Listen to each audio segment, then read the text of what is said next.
Hello and welcome to our Monday Night Euro review show. Now, viewers, you will notice that we have a slightly different lineup this week.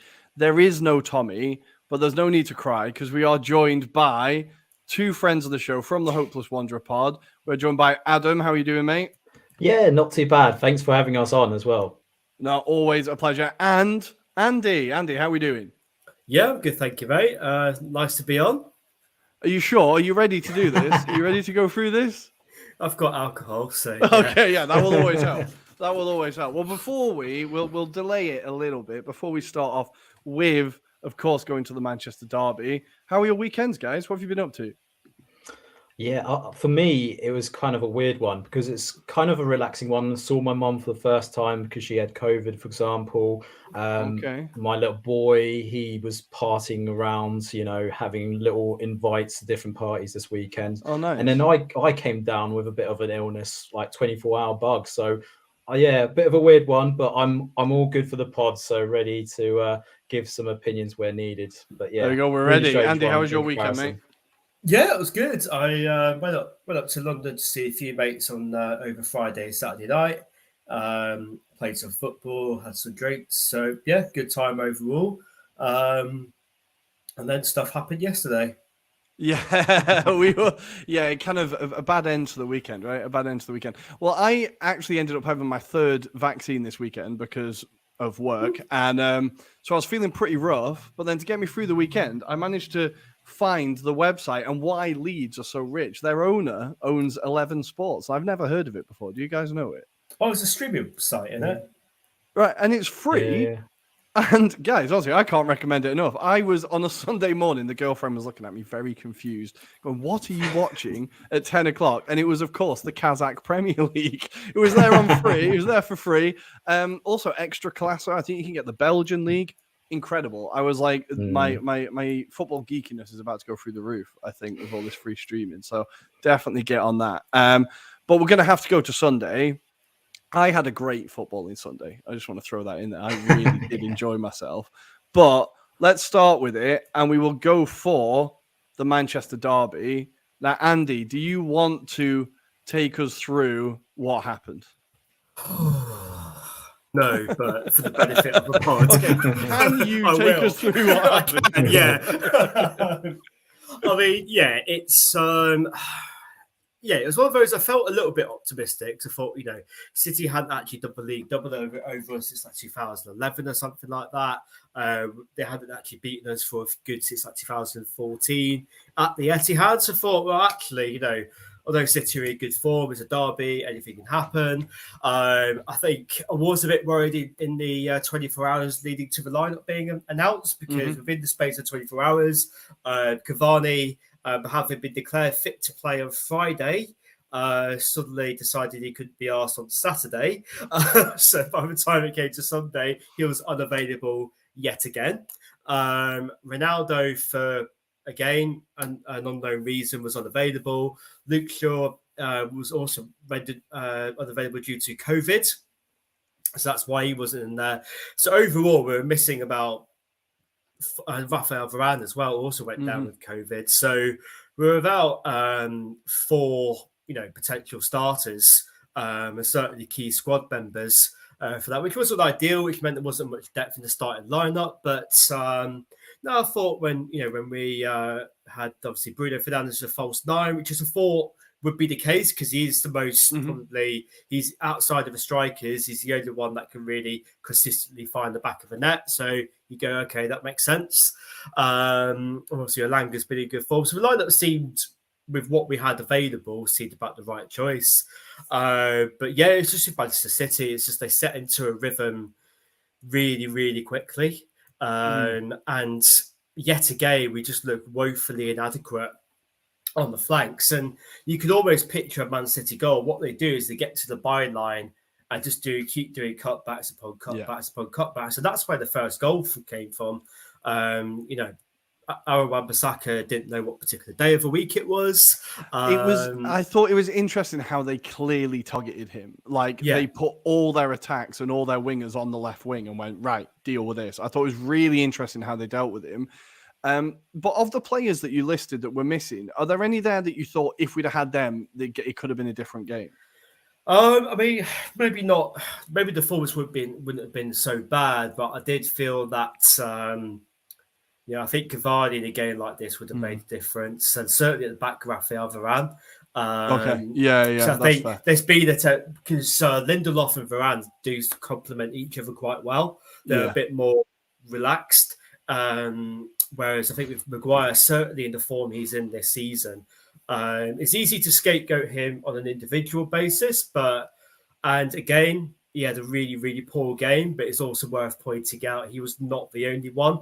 I think with Maguire, and I don't know what you think, Adam, but I think with Maguire, he becomes the lightning rod, and I think Lindelof actually arguably had a worse game than Maguire, but he becomes the lightning rod of it, right? And when a moment like him getting nutmegged by the ball coming off the post happens, and it's just such bad luck, like, do you feel like he just becomes a lightning rod, or do you think some of it is like fair?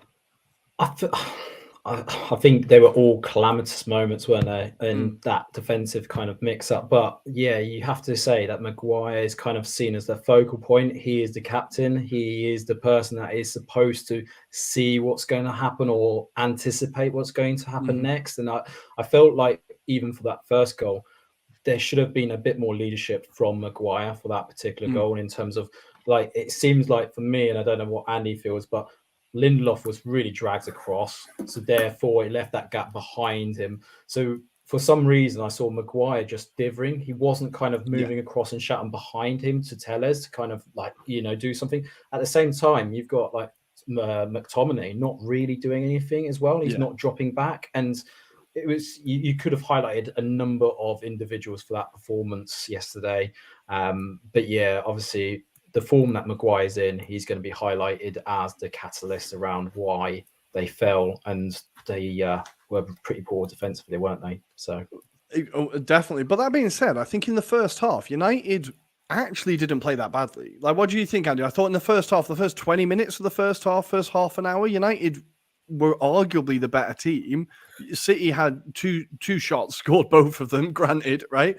But arguably United were the better team in the first half. Like, how did you feel going in at half time? I certainly feel that we were in the game. I think it's fair to say. I mean, Sanchez's goal was absolutely fantastic. Unbelievable. And despite what's going on at the club at the moment, he is one of the very, very few players who's started to turn into consistent performances.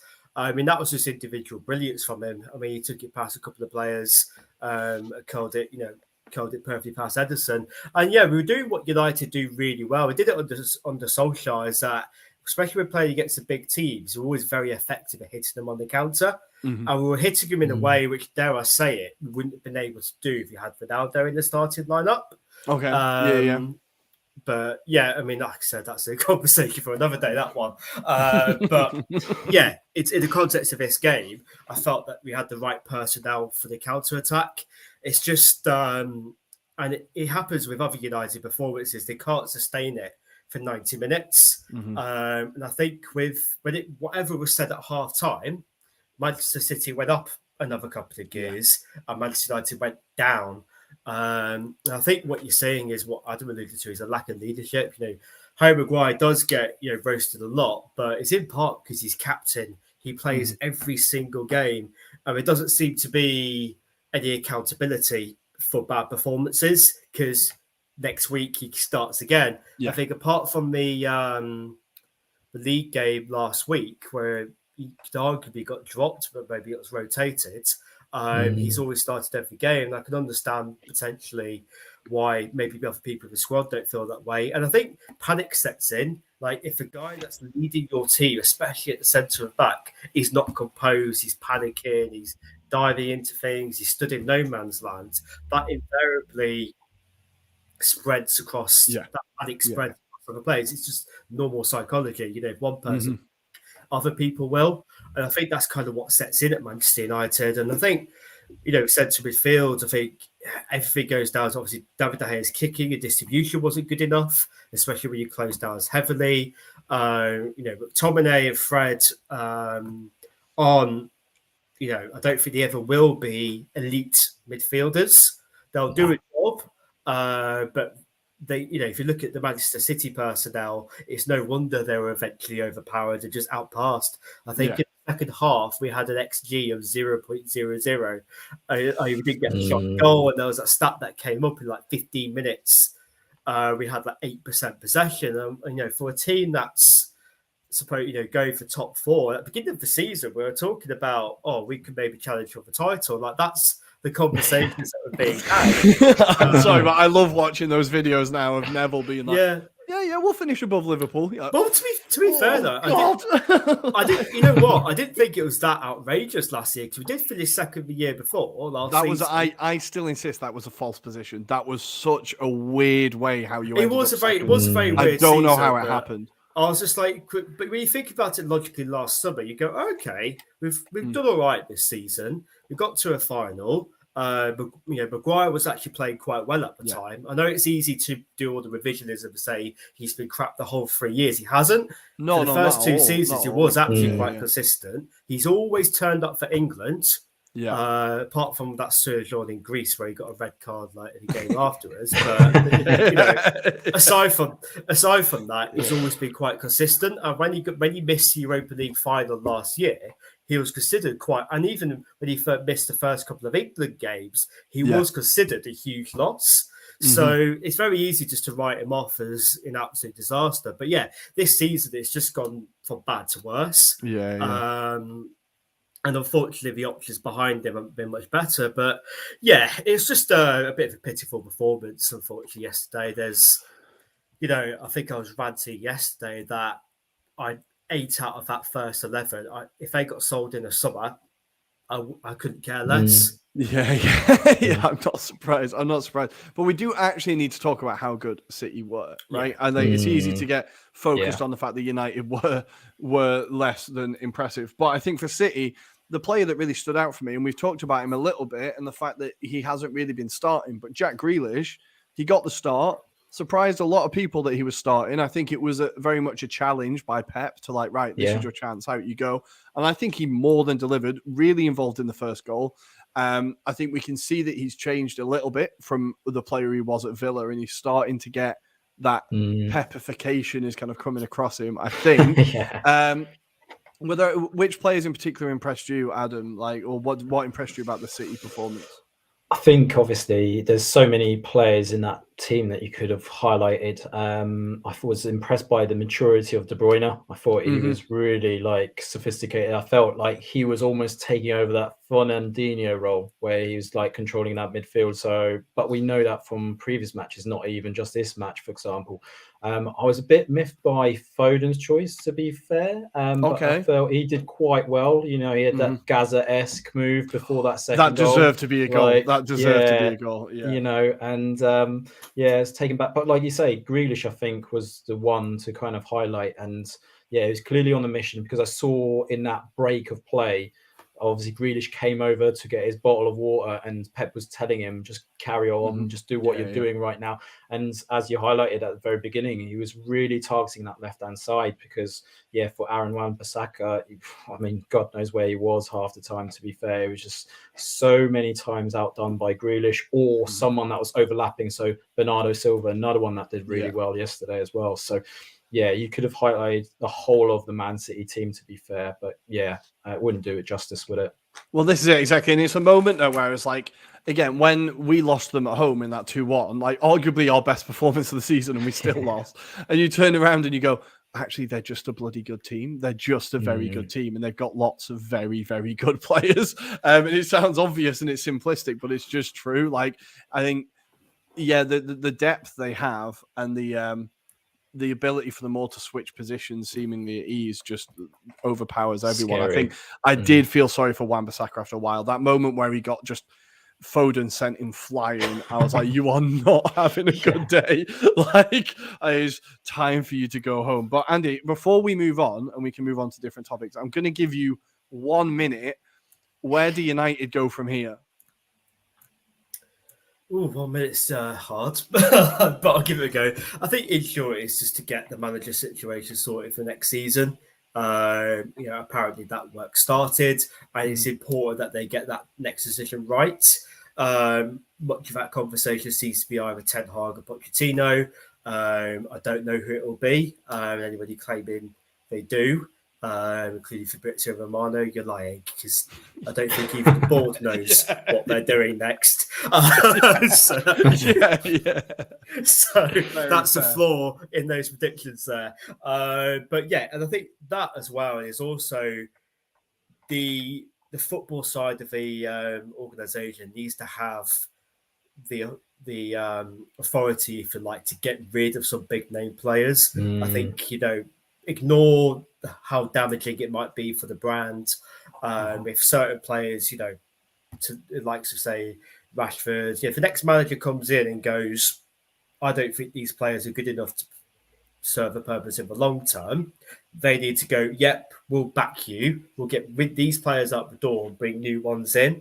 And I think even if it takes 2 or 3 years to build a team of substance, I don't mind too much. But I think what fans want is just some sort of coherent plan. It's nothing spectacular. We want the Glazers gone, but let's be honest, they're not going anywhere. So the next best thing we can hope for is a defined footballing structure where, we actually know what Darren Fletcher does on a day-to-day basis. We know what John Mortar does on a day-to-day basis. Like, we want to know that there's forward planning and a reason why we sign players. We don't want to hear reports of them bragging that they scouted 500 right backs and ended up with Aaron Wan-Bissaka. Well, this is the odd. If I hear one more time Arsenal being linked to a player that we didn't get or should have got, I'm going to go mad. But I'm going to have to cut you there off, Andy. I apologise, but I think that's it. Get the manager sorted. You can figure it out from there. But now I get to enjoy myself a little bit, and we get to talk about Arsenal. Now, I think we made heavy work of it. As we always do, we made it a lot more difficult than we needed to. But we got another win, 4 wins in a row. We're now only lost 1 in the last 10, and that was to Manchester City. I think we're in good form. I've seen a lot of journalists say no team wants top 4 this year, and I think it's utter bullshit. Arsenal really want top 4 this year, and we are playing for it. But I don't want to get carried away, so I want to get some outside opinions of what do you think has changed in this Arsenal team, and how impressed have you been? I'm going to start with you, Adam, then we'll go to Andy. Yeah, I mean, you have to hand it to Arteta. The way he's kind of, I suppose, pioneered this style of football, got the buy-in of the players. I think he's got the respect of the younger kind of kids. So like your Sakas, Emil Smith-Rowe. You're looking at Martinez now. He's really like upping his game as well. So I think, you've got a good core now. That's the thing that I think has always lacked at Arsenal. There's a good core of players that kind of believe the Arsenal way. They've got an identity. And I think the other thing is he's got rid of the bad eggs, hasn't he? So, Guendouzi's. I'm still a bit debatable about the Xhaka, whether he's a good egg or bad egg. We all are. Yeah, exactly. Right. But I think he's cleared it a bit like what Man United need. They need to clear out those players that really don't give a damn about the club. And that's what Arteta's done. He's been given the backing. I don't think it's complete. I think he'll admit he's only maybe year 2 of a 5-year plan or whatever they've got. But I mean, it's interesting because at the beginning of this season, I think there was still a lot of question marks whether they were Arteta signings or Edu's signings.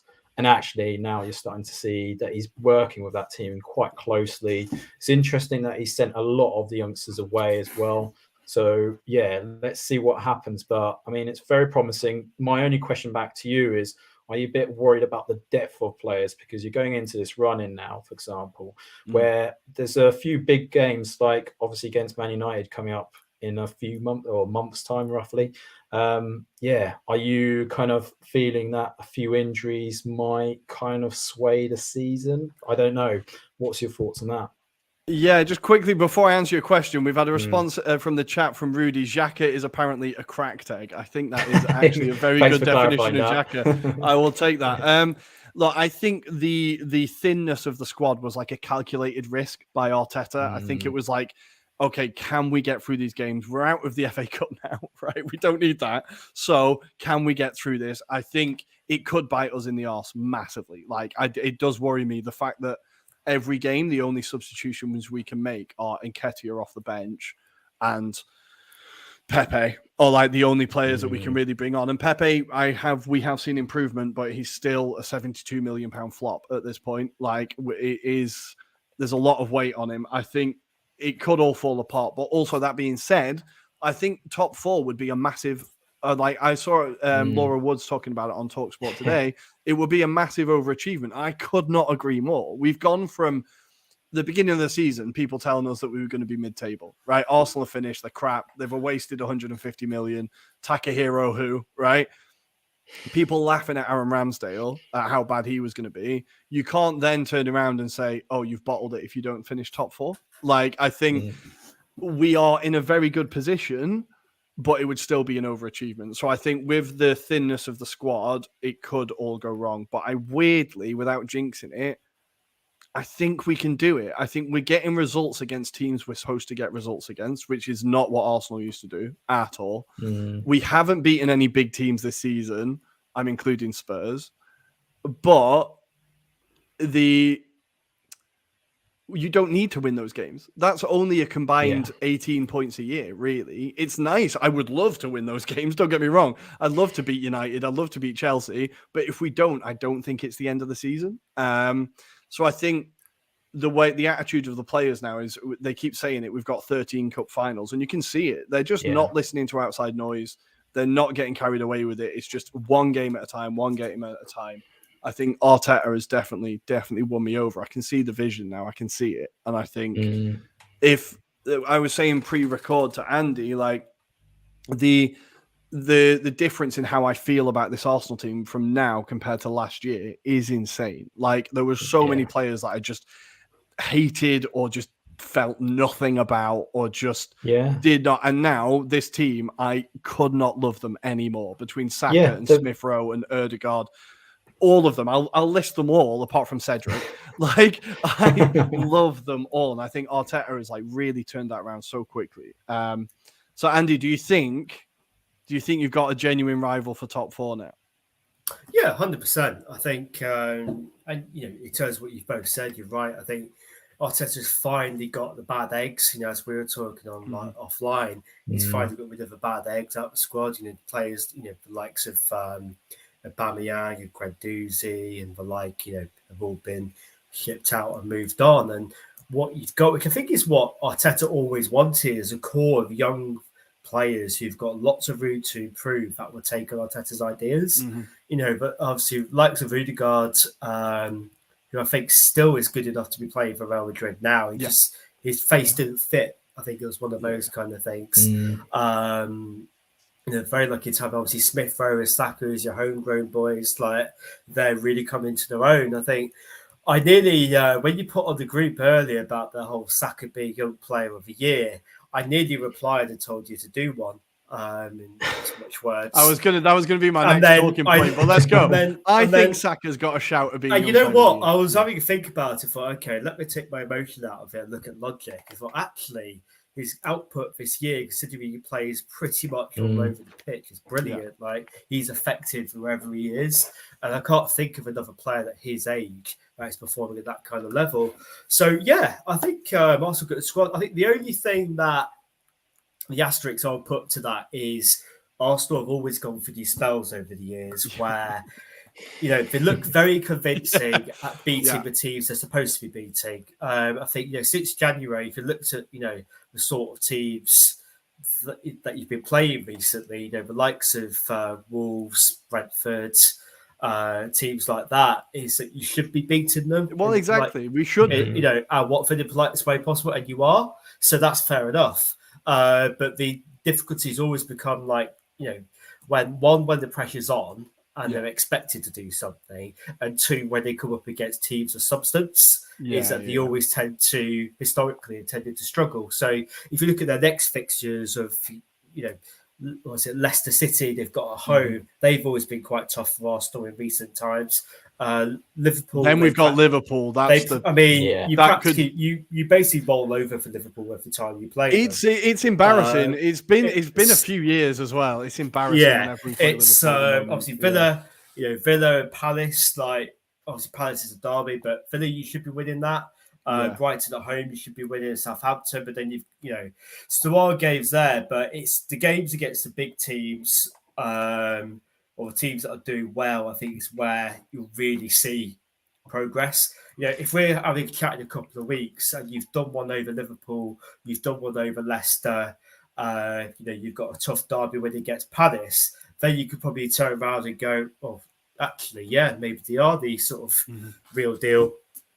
Yeah, I think the closest we've had so far is the win over Wolves. I think was massive because Wolves have been great this year and incredibly hard to beat. They've not conceded many goals. For us to go 1-0 down and get the win, I think was huge. But if we talk about this game very quickly, we made it so hard for ourselves and gifted. Watford's first goal was unbelievable. Very good, yeah. Absolutely beautiful overhead kick, which I was very pissed off at. And we could have been 1-0 down within 17 seconds if Emmanuel Dennis had kept himself on side. Like, we were not good. But going forward, we were incredibly, incredibly clinical. And I think going back to Saka, only Florian Wirtz in the Bundesliga is, as a player under 21, has scored more this season. He's now on 55 goal and assist in his career for Arsenal, and he's only 20 years old. This season, he's got 13 goals or assists, 8 goals and 5 assists. I think this guy he's the most excited I've been about an Arsenal player since Cesc Fabregas, and I think I'm arguably more excited about this guy. I cannot believe he's come through our youth system. It's insane. We've just, at the time when the club was at the lowest and Emery was struggling, and he just gambled and put this kid on the pitch, and he's instantly become a key player. And you're like, how have we got this? And then his best mate turns out to be arguably equally as good. It's incredibly exciting time to be an Arsenal fan as long as we get top 4. But as you said, Martinelli as well. Martinelli's goal was beautiful. What a finish. And between the three of them and Ødegaard, who I'm going to get onto, I think we're really, really looking very dangerous up front. Our defense finally looks solid, even though we were a little bit shaky yesterday. I think Gabriel and Ben White at the back have been outstanding. Put Saliba in there as well as backup. I think we're looking very good. We just need a striker. Now, Lacazette does an incredible job. He's now got 6 assists in his last 8 games. He's got the most assists in the league since December. He just can't score. So what he does is he gives assists because he can't score. But I think it's really exciting. We can get a striker. It all hinges on us finishing top 4. I hope we do it. In the quotes, you have Rudy again say United and Spurs will be good tests for us. I think those are the teams that I'm thinking we can beat them. We can beat United. We can beat Spurs. We probably won't beat Liverpool. Most likely won't beat Liverpool. We have a weird record against Chelsea, but I still don't think we'll beat them. But I'm slowly getting confident of a top 4 finish. But we can move on from Arsenal and United now. I think we've done half an hour on just them two. We can quickly go through the Premier League. I'm going to go with Andy. One result that stood out to you that wasn't the United result? Oh, they've still got emotional damage from that United result. Okay. But obviously, Burnley capitulated to Chelsea 4-0. I thought that was considering the instability that Chelsea have had. And I watched that game on Saturday, and the second half, Chelsea absolutely tore Burnley to shreds. For Reece James's goal, if you haven't seen it, was beautiful. He did the defender no end and slapped one in. Obviously, with Kai Havertz giving Tuchel even more reasons to leave Lukaku out. So he started to find a bit of goal scoring for him in recent weeks, because me and Adam were talking about it on our pod. And he's doing everything right apart from maybe improve the goal scoring a bit. Now he's started to do that. So I think it was quite a very good performance. I think Chelsea needed a boring win. They needed just a routine, no nonsense, no drama win, considering what's going on with them at the moment. So I think they certainly got what they wanted, but they looked very, very good, and I think you back them definitely to finish third. I mean, other than that, I think Brentford winning an actual football match. I think That was incredible. Even Tony, Thomas Frank saying he's the greatest penalty taker in the world at the moment. I think it's hard to argue. I do love his style of penalty taking, and he's got 16 out of 16 apparently while he's at Brentford. So he's very, very good. But I wanted to also give a shout to Tuchel for his comments, because the Chelsea fans are the worst, right? We can all accept that Chelsea fans are the worst, right? They, of course, in the classless way that they do, chanted Roman Abramovich's name during the applause for Ukraine. Yeah. But I have been really impressed by Thomas Tuchel and how he's leading at the moment. He called them out. He didn't toe the company line. He called them out, said, this is not what we do. We're paying respect. And I think the only thought I could have was like some of the managers they've had in the past would not be handling this so well. The whole situation that's going on. I think Chelsea are very, very fortunate to have him in charge. I think equally though, other managers would have got away with saying that. I think there's very a key true difference. Yeah. Because Tuchel's got credit in the bank. He won the fucking Champions League last season. Very true. But if you refer back to say some previous managers that they had, I'll give you Rafa Benitez. He could have said exactly the same thing. He'd have been lynched outside the ground. Exactly, yeah. So yeah, I think with Tuchel, he's in a position to get away with saying that. And then, because they play good football, they won the trophy under him. So he's got the credit in the bank to be able to come out with that. And like I said, unfortunately, Chelsea fans just have to swallow it, to be honest with you. They can't argue that it's the right thing to do. Like, they don't have a leg to stand on. They don't. No, like, you just have to just take it. Yeah. And to be honest with you, like, if whilst we're sort of on that subject, Roman Abramovich is very lucky he's been given the opportunity to sell Chelsea, because I don't know if that had been elsewhere, he would have had sanctions put on him straight away. Yeah, him and Chelsea would be absolutely buggered.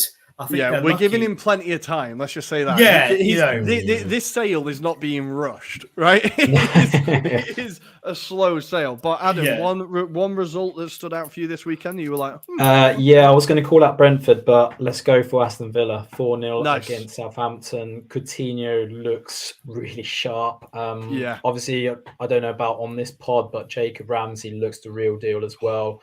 And I think what's interesting as well, I don't know about you guys, but where you're seeing Danny Ings and Ollie Watkins kind of try and combine, so they're not competing against each other. Like I think it was a few weeks back, Stevie Gerrard was saying how he didn't know who to play, who to do as the sole forward, and he bashed their heads together and said, right, you've got to work together. And it's working a treat right now. So they seem to be really getting a tune out of the two of them. But, you look at the attacking options, Villa look like a really exciting side for next year, not this season, unfortunately. But, I mean, if they can just get rid of Tyrone Mings, I'm sure they'll be even more sounder at the back, to be fair, because he had his moment as well in this match, to be fair. But, that said, I think the turnaround from them has been almost like, obviously the biggest turnaround this year is Newcastle, and there's many reasons for that. But I think the turnaround in Aston Villa this year has been huge. Like, they've gone from maybe getting sucked into a Premier League, into a relegation battle, to comfortably, as you said, an exciting team to watch. Some great players with a promising future where you're thinking, okay, maybe next year they're going to be eyeing up the Europa League spots, if you know what I mean, and you wouldn't be surprised. The turnaround from them has been crazy. With Coutinho, I still just can't shake the feeling that if they sign him, he goes anonymous. I just can't. I get the feeling he's playing for a move. I don't know. 7 million is what's being quoted to sign him, right? So that sounds like a bargain, like nothing. Yeah. And I think he's got respect for Gerrard, which I think if that was a different manager, then I don't think, like you say, I think he might go missing. But I think he's at that kind of point in his career where he needs to do something, because he's been anonymous for the last 3. The fact that his best performance came against the club that he was actually with, i.e. I do love Barcelona against Bayern Munich. I mean, that was laughable. But to the point, I think Coutinho will make this work, and I think he's got the right manager there. I think there's still question marks about Gerrard, but he's proving all the doubters wrong right now. So he's building a really good squad there. Well, that's it, exactly. And this is his biggest win since he's been in charge. They had a bit of a shaky patch of form, but he's turned it around, and they are looking like Southampton I honestly, when there was 35 minutes left on the clock, I was like, "Oh, is this going to be another one of them? Is it the annual time for a 9-0?" But they did manage to hold it off. They are prone to this, but yeah, I was very, very impressed by the Aston Villa performance. And that first Ollie Watkins goal is absolutely beautiful. The cut in is chef's kiss. I loved it. But we need to move to Serie A. Even though Tommy isn't here, we need to actually talk about Serie A. So there's only one place to start, and that is the most handsome man in football, Olivier Giroud, conquering Napoli. Now, I'm going to have a bit of a rant here because I remember the one season, I think it was 14-15, where he went on a massive goal-scoring barren run and cost us the league title. He's since leaving Arsenal, he's only ever scored in big games, including against us in the Europa League final. It's incredibly frustrating, but I do enjoy seeing Giroud happy. I do really enjoy seeing him happy. And it was another great, just a key moment from a striker who always turns up. What were your impressions of the game, Adam? And I'll go to you, Andy. Yeah, I was, I suppose, kind of hoping Napoli might do this purely because, Napoli never seem to get any luck when it comes to these kind of games where they need to win to at least stand a chance of the title. But you have to hand it to Milan. Like, first 10 minutes, it seemed to be all Napoli. Then they got themselves back into it, like in terms of just having a bit of possession, because Pioli was losing it on the sidelines. I don't know what he was doing, but he could have been sent off within 10 minutes. But yeah, obviously they seemed to get control of the game. They seemed to calm it down, but they were creating opportunities. Like, they weren't clinical, but they were creating opportunities, right? Second half, I think that really stung like the whole game in terms of Napoli. They just didn't know what to do. And yeah, I mean, to be fair, on the counter-attack, they look really dangerous. And this is the thing with Milan. Like, even though they've got a makeshift defense at the moment, with Kalulu being the centre-back at the moment, Osimhen didn't really do much. He was kind of pretty much marked out of the game, apart from the half turns from the halfway line. So really good performance. Giroud, I think that's really good that he got that goal, because there was a lot of stigma around him only scoring goals at home. And that was his first one away, right? So the fact that he's got that off the back, and obviously Zlatan came back into the game, obviously last few minutes, but he's going to be quite critical now. If you think about the run Milan have got to do now, and I was looking at their kind of fixture list, the next 5 games are with teams in the bottom half of Serie A. So that's really favourable. But we know with AC Milan, they have the tendency to screw those games up as well. So it's not a foregone conclusion, but yeah, a really important win, but a really good victory for AC Milan. So yeah. I think you touched on a really interesting point there. And the thing of Osimhen having a quiet night. And this is an English centre-back who's not getting acknowledged, and he needs to be. Tomori had an unbelievable performance. He's been great in Serie A this whole season. I think, honestly, the fact that Chelsea let him go, I think, is a bit mad.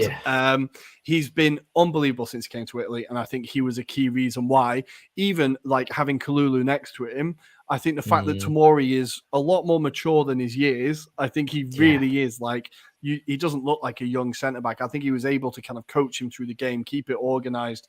And it's great to see an English player absolutely smashing it in Serie A. There's a few of them at the moment, but it's great to see him there. I think Leao, now I'm Leao's biggest critic because I'm still not quite convinced. But I think he had a bit of a wasteful night. I don't think he had his best game. But for Napoli, I really thought the Lazio result was going to push them through. And I thought that was going to be a huge boost. Insigne, basically, it felt like dragged them through that game, even though it was Ruiz who got the winner. Insigne was kind of anonymous this game. I feel like he really did not have an effect at all. The midfield was completely ineffective. Even players like Fabian Ruiz, Lobotka, they weren't able to have an impact. And I think it was, as always with Napoli, they have this they have just this complex that comes up at the worst times. And like Tommy said on previous episodes, the fact that Juve are even slightly mentioned in the title race now, I think is getting into Napoli's head, and they're like looking over their shoulder going, oh Christ, are they there? Like, so I think I feel bad for Napoli. I think Spalletti is the definition of the nearly man in Serie A, though. He's very much like just not quite there. But if we're looking at the title race, I'll go for the table, and then Andy, I will ask you for your prediction of who's going to win it. We have Milan in first on 60 points. Inter second with a game in hand on 58. Napoli in third on 57. So 3 points separating the top three. Juventus in fourth on 53, but we're not mentioning them in the title race. We're not mentioning them in the title race because the more we do that, they might actually get involved. Yeah. So, Andy, if you have to pick a team, who do you think is going to be lifting the Scudetto this year? I think my heart would like to say Napoli. Mhm. If you look at the past few games, they've all been similar bouts of form. There's nobody really who strung 5, 6, 7 wins on the bounce. And I think the team that does that in the next few games will be the one that also wins the league. And I think, looking at Napoli's fixtures, obviously you've got Verona, Udinese, Atalanta will be, and Fiorentina will be particularly tough games for them. They've probably got the harder runners towards the end of the season, but the romantic side of me really wants them to lift it. It would be incredible. I think most neutrals probably would want Napoli to win it. I think if it was to go in terms of logic, though, I think AC Milan might just get it over the line. I would feel so sorry for Inter fans, including Tommy, if the first time they win the title, they then have to hand it over to Milan. Would be particularly galling, I think. But you're right, Napoli's running form. They've got Verona away next, which is a rough game. That front three is one of the most dangerous in Europe. They've got Udinese at home, Atalanta away, Fiorentina at home, then Roma at home. So it's a bit of a tough run. After that, it gets a little bit easier, except Sassuolo at home. So I think they've got a chance. They just need to put that result behind them and kind of look forward. Verona that's going to be a great game, though. They are a great team to watch. Adam, how are you feeling about it? I'm feeling Inter, personally. I just feel like, after Friday's result against Salernitana, they needed that where they could just score lots of hatful of goals. And do you know what? That's what they've kind of needed. They've got their players back, and I suspect for the Champions League, they're not going to expect too much, right? But going forward, just play the reserves, just get it out of the way. They've still got the Coppa Italia, haven't they? Still to play. And going forward into the league, I think when I was looking at their position in terms of fixtures, Juve is going to be a big one. Potentially, they've got to still play. But that said, I think the others seem relatively feasible in terms of getting wins against them. And the thing for me about Napoli is Spalletti. I felt like for certain games he hasn't got the tactics right. For example, it's like yesterday, why didn't you have Mertens on a lot sooner? Zelensky's been poor for the last few games as well. So why wasn't he brought off a lot sooner? For example, Elmas had a great appearance when he turned on for Lazio. Again, he should have maybe started in this match. So there's a few things that kind of, for me, kind of say, yes, Spalletti still is that nerdy man, as he said. So but then AC Milan, you can't underestimate them. They are just scary at the moment as well, in terms of they're getting the people at the right time back as well. But come on, Inter. I was just looking at the fixtures. So obviously, as you said, they've got the Liverpool game. That's done, really, isn't it? Yeah, stranger things have happened, but don't hold your breath. They've then got Torino away, Fiorentina at home, which will be a rough one. Juventus, Inter, as you mentioned, that's the last game of the top 4 teams playing each other. Like that is a huge game. Then they've got Verona at home, Spezia away, Roma at home after that. They've still got some big games where they could slip up. But I think, look, obviously I'm hoping Inter do it. But just for in the name of balance in Milan's matches, as you said, they've got a bit of an easy run coming up now. They've got Empoli at home, Cagliari away, Bologna at home, Torino away, Genoa at home. Like, it doesn't get difficult until Lazio away. Like, they should be getting maximum points there. So I think it's all about Inter winning that game in hand as well. But it's going to be a great title race. It's good. It's so good to see title races back in Italy and not just Juventus walk into it every year. It's beautiful. Right. Long may it continue. A different winner every year would be great. But I'm really, really excited about this title race. Elsewhere in Italy, we need to go all the way down to the basement, boys, where it was a rough weekend for everyone at the bottom. Like, all the teams at the bottom, apart from Udinese, they had a good result. Can have had a rough weekend. So, as you said, Inter absolutely slapped Salernitana 5-0. Cagliari lost 3-0 to Lazio. Genoa got another draw. Now, draws in a row for Genoa, right? 6 draws in a row. And I was trying to go through their form. And I messaged you guys on WhatsApp. Like, I honestly had to check this like so many times. I was like, that can't be right. Genoa have won 1 game this season, and it was on September the 12th. That was their last win. Wow. They beat Cagliari 3-2 away, right? I do not understand how they're not bottom. That says just how bad Salernitana have been, really. Exactly. Genoa have won 1 game, but they have drawn, and this blew my mind, they've drawn 15 games. Yeah. Like, Crazy. it's so mad how, like, when I play Football Manager, I always look at how many draws I'm getting. I'm like, oh, I probably need a striker because I'm not killing games off, right? I'm not killing games off. That is the definition of it. Like, if you are drawing 15 games, just not quite able to get that one shot, that one goal, Genoa are in trouble. They have been in trouble for years. A lot of people would argue it's about time they went down. But the one team that did get a result, and a team I've kind of been a little bit impressed with this year, is Udinese 2, Sampdoria 1. It looks like they've kind of pulled themselves out of it a little bit, maybe. Gerard Deulofeu, Premier League fans, still doing bits at Udinese. Great to see him there. And hot Italian youngster Destiny Udogie getting his 2nd goal in 2 games. I bring it up because I've got him in Fantacalcio, and that was definitely appreciated. So the situation at the bottom now, we see Salernitana bottom on 15 points. They're gone. Yeah. Right. Genoa in 19th on 18. Venezia on 22 points. Cagliari on 25. And Spezia on 26. Genoa, as I said, drawn their last 6 games. Venezia, I'm kind of surprised to see down there. I feel like they've had an actually pretty impressive season. Have you managed to watch much of Venezia this year? Yeah, they're a good side, aren't they? When they can get the ball on the ground and they're not being bullied. That's what I tend to see, that once they're getting bullied, they kind of get demoralized. So it almost feels like they need a bit more experience in that midfield just to kind of calm themselves down a bit sometimes.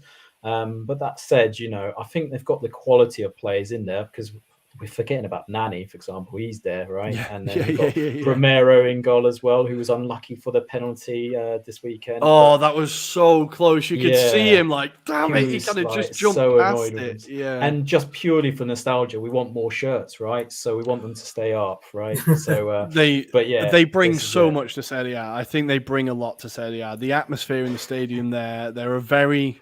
we might not agree with the politics of the fans, but they're a very passionate fan group. I think they bring a lot to the Serie A. It would be a shame to see them go down. But I was looking at the fixtures they have left. Now, the teams they have to play around them, they've got to play Lazio, Fiorentina, Atalanta, Juve, and Roma. They've got some rough fixtures coming up. But they do also have to play Sampdoria, Spezia, Udinese, and Cagliari. So they've got to play a few of the teams around them. So they could have a chance. They, of course, got absolutely pumped by Sassuolo 4-1 this weekend. The exciting attacking talent of Italy really coming to the fore again. Raspadori, Scamacca, Berardi, all getting on the score sheet. So great to see Sassuolo there. But Venezia, I do worry a little bit about. But I'm going to go through the fixtures that they have. So Cagliari, they lost 3-0 to Lazio. Again, a team that I think just need a relegation to get it out of their system. They still just get on, it's been too long. Just get it over with. Kind of like, how Watford for years stayed up, or Bournemouth for years stayed up, and you were like, you just need to go down, take a breath, and go again. Like, it very much feels like that for Cagliari, and they have got some rough fixtures coming up. They've got to play Milan at home, Juve at home, and Inter at home. So all of them at home, but I'm not fancy. Oh, and Sassuolo at home. So I'm not fancying them getting any results there, really. As for who else is left, Cagliari, Venezia, Genoa, Spezia, a team that did really well in their season last year. Obviously, Italiano went on to Fiorentina, so that was a big part of that. But Thiago Motta looked to have steadied the ship a bit, but they're slowly getting sucked into it. What have you managed to see much of Spezia this season? What have you made of them? They're a bit of a weird team to watch. Like, Yeah. I wouldn't turn on to watch Spezia. No, You know what I exactly. mean? And I've only really seen a bit of glimpses through highlights. Mhm. But again, Thiago Motta, as you say, he seems to be getting his results, even though I think even the Spezia fans don't really rate him, right? They don't Yeah. really like his Yeah, style it's of play, and not it's been not convincing. pretty, to be fair. Yeah. But he's getting results. But yeah, I think it's unfortunate that, I mean, we're talking about he's played Juventus, right? He's played a big squad, big team, even, should I say. So it's going to be about the head-to-heads, I think, against these Mhm. other teams, really. So the Empolis, the Bolognas, for example, whether they can get results there. But yeah, again, they're a team like Calgary that I wouldn't be like crying if they were relegated, to be honest. No, this is it. I kind of liked them as the fairy tale story last year. It was their first season in Serie A ever, and you're like, oh, this is it's a tiny little town with this like 5,000 seater stadium. It's a nice story. And they did really well last year. And Italiano, I really like as a coach, but under Motta, it's just not been as fun to watch. It's not been as convincing. But they did a really good okay, Juve are happy to score one goal and do nothing else, but they did well to be competitive in this game and push Juve. Yeah. But while we're mentioning Juve, we should probably talk about them. They are slowly creeping up, right? So we said they're in fourth place, 53 points. Now, I saw a really interesting question posed by, I think it was Carlo Garganese on Twitter, who does the Italian football show, right? And he was asking Juve fans, do you care about attractive football or do you just care about the results? So I'm kind of springing this on you guys, but for your teams, how much do you care about attractive football and how much is it about results? Because for Juve fans, I think they are the fans that are most likely to least give a shit about how the football looks and just care about the results. Andy, how important is it for you? Yeah, for me, I think results outweigh everything. Like, really, don't get me wrong, it's nice to be able to play good football, but with teams like Juventus, finishing second isn't good enough for them. Pirlo as an example, like, he got binned off because, all right, they might play some nice, easy on the eye football, but if you're not winning football matches, it doesn't matter. So I think, with obviously Allegri having come back, I think they're more than happy to shithouse their way to a title every year. Yeah. That's ultimately their bread and butter. I think Juve fans probably want them to maybe do a bit better in Europe than they have done in recent years. But they're desperate for it. They're probably desperate for a European campaign. But I don't see like, when you look at comments and stuff online, Juve fans don't really seem preconceived with having to play a particular brand of football. It's about, did you win or did you not? And as me and Adam and Craig discussed on the Hopeless pods, that signing Vlahovic, even though he's pleading poverty, they found £70 million at the back of the sofa. And suddenly they've got one of the best number 9s in the league. And that's a cold-hearted business decision to go, no, we need to win some football matches and buying someone in to do that. I don't think style is as much a concern as it would be for other clubs. Adam, what do you think? How important is it for you? Yeah. I mean, again, I'm much like Andy. I think at the end of the day, it doesn't matter how you get the wins and how you get the trophies, for example. Everyone's going to remember you winning stuff rather than the style of football.